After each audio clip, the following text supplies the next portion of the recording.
महात्मा गांधी जी का लेख। शीर्षक है प्रार्थना कैसे, किसकी और कब करें।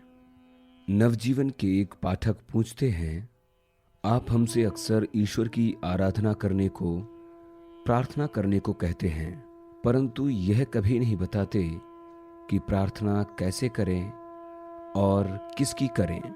क्या आप कृपा करके मुझे इसका बोध कराएंगे? ईश्वर की पूजा करना ईश्वर का गुणगान करना है। प्रार्थना अपनी अयोग्यता और दुर्बलता को स्वीकार करना है। ईश्वर के सहस्र नाम हैं, या यूं कहिए कि वह अनाम है। जो भी नाम हमें अच्छा लगे उसी से हम उसकी पूजा या प्रार्थना कर सकते हैं। कुछ लोग उसे राम कहते हैं, कुछ कृष्ण और दूसरे रहीम और कई उसे गॉड कहते हैं। सब उसी एक तत्व की पूजा करते हैं, परंतु जैसे सब आहार सभी को अनुकूल नहीं आते, उसी तरह सब नाम सबको नहीं भाते। हर एक अपनी अपनी परिस्थिति के अनुसार नाम पसंद कर लेता है और ईश्वर अंतर्यामी, सर्वशक्तिमान और सर्वज्ञ होने के कारण हमारी भीतरी भावनाओं को जानता है और हमारी पात्रता के अनुसार उत्तर देता है। इसीलिए पूजा या प्रार्थना वाणी से नहीं, हृदय से करने की चीज है।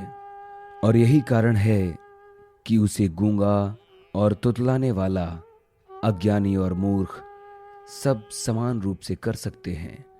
पर जिन लोगों की वाणी में तो अमृत है, परंतु जिनके हृदय विष से परिपूर्ण हैं, उनकी प्रार्थना कभी नहीं सुनी जाती।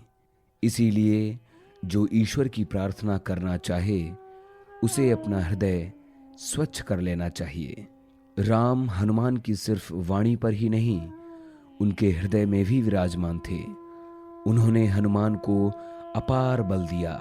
हनुमान ने ईश्वर के बल से पहाड़ को उठा लिया और समुद्र को पार किया।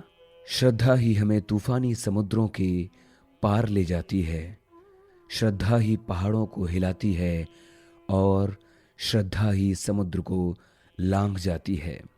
यह श्रद्धा अंतर्यामी ईश्वर के सजीव और जागृत भान के सिवा और कुछ नहीं है। जिसने यह श्रद्धा प्राप्त कर ली है उसे और कुछ नहीं चाहिए। शरीर रोगी होने पर भी उसकी आत्मा स्वस्थ है। शरीर से शुद्ध होकर वह आध्यात्मिक दौलत के मजे लूटता है। लेकिन यह पूछा जा सकता है कि इस हद तक हृदय की शुद्धि कैसे हो। मुंह की भाषा आसानी से सिखा दी जाती है, परंतु हृदय की भाषा कौन सिखा सकता है? केवल भक्त, सच्चा भक्त ही उसे जानता है और सिखा सकता है। गीता ने 3 स्थानों पर भक्त की व्याख्या की है और उसकी सामान्य चर्चा तो हर जगह की है, परंतु भक्त की व्याख्या का ज्ञान हमारा अधिक मार्गदर्शन नहीं कर सकता। इस पृथ्वी पर भक्त विरले ही होते हैं। इसीलिए मैंने सेवा धर्म को उसका साधन बताया है। जो अपने मानव बंधुओं की सेवा करता है, उसके हृदय में निवास करने की भगवान स्वयं इच्छा करते हैं। इसीलिए नरसिंह मेहता ने, जो इस रहस्य को जानते थे, कहा है कि वैष्णव जन तो तेने कहिए, जे पीड़ पराई जाने रे। अबूबेन आदम भी ऐसा ही था। उसने मनुष्यों की सेवा की थी, इसीलिए ईश्वर के सेवकों की सूची में उसका नाम सबसे ऊपर था।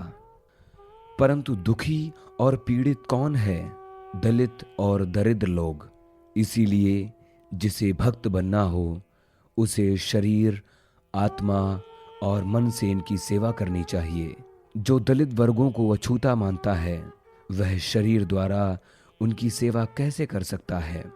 जो अपने शरीर को इतना भी कष्ट देने को तैयार नहीं है कि गरीबों की खातिर काते और जो झूठे बहाने बनाता है, वह सेवा का अर्थ नहीं जानता। हट्टे कट्टे अभागों को दान नहीं मिलना चाहिए। उनसे रोटी के लिए काम करने को कहना चाहिए। दान से उनका पतन होता है। जो गरीबों के सामने स्वयं कातता है और उन्हें भी कातने को कहता है, वह ईश्वर की जैसी सेवा करता है वैसी और कोई नहीं करता। भगवान भगवत गीता में कहते हैं, जो भक्ति भाव से मुझे पत्र, पुष्प, फल जैसी तुच्छ वस्तुएं भी अर्पण करता है वह मेरा सेवक है। और उनके चरण वहां हैं जहां छोटे, गरीब और आश्रयहीन अभागे रहते हैं। इसीलिए ऐसे लोगों के कल्याण के लिए कातना सबसे बड़ी प्रार्थना, सबसे बड़ी पूजा और सबसे बड़ा त्याग है। इसीलिए प्रार्थना किसी भी नाम से की जा सकती है। प्रार्थना का वाहन भक्तिपूर्ण हृदय है और सेवा से हृदय प्रार्थना पूर्ण बनता है। जो हिंदू इस युग में पूरे दिल से अछूतों की सेवा करते हैं वे सच्ची प्रार्थना करते हैं। जो हिंदू और दूसरे लोग गरीबों और निर्धनों के लिए प्रार्थना पूर्वक कातते हैं वे सच्ची प्रार्थना करते हैं। इस बारे में कोई नियम नहीं बनाया जा सकता कि प्रार्थना अथवा पूजा में कितना समय लगाया जाए। यह अपने अपने स्वभाव पर निर्भर है। मनुष्य के दैनिक जीवन में ये मूल्यवान घड़ियां होती हैं। प्रार्थना, पूजा आदि का हेतु हमें विवेकी और नम्र बनाना है और वे हमें यह अनुभव कराती हैं कि ईश्वर की मर्जी के बिना कुछ नहीं होता और हम उस कुम्हार के हाथों में केवल मिट्टी हैं।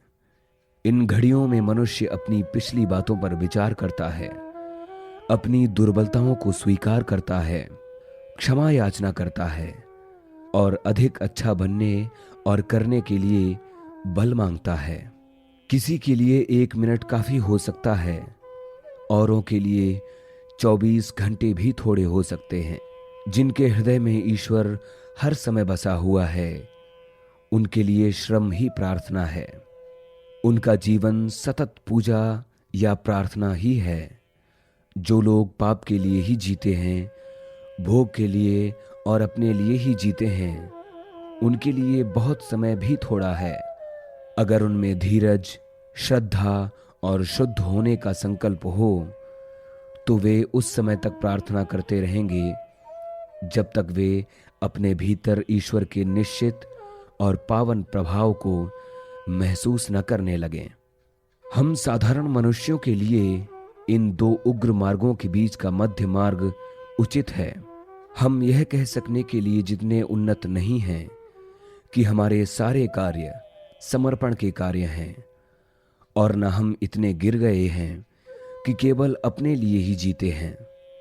इसीलिए सब धर्मों ने सामान्य प्रार्थना के लिए अलग समय नियत कर दिया है। दुर्भाग्य से प्रार्थना आजकल दंभपूर्ण नहीं तो निरी यांत्रिक और नाम मात्र की जरूर हो गई है। जरूरत इस बात की है कि भक्ति के साथ सच्चा भाव हो। ईश्वर से किसी वस्तु की याचना के अर्थ में निश्चित व्यक्तिगत प्रार्थना अपनी ही भाषा में होनी चाहिए। इससे अधिक भव्य याचना और क्या हो सकती है कि हम ईश्वर से यह मांगें कि हम सब प्राणियों के साथ न्याय का बर्ताव करें। महात्मा गांधी जी का लेख, शीर्षक है प्रार्थना कैसे, किसकी और कब करें। वाचक निर्मल मिश्र।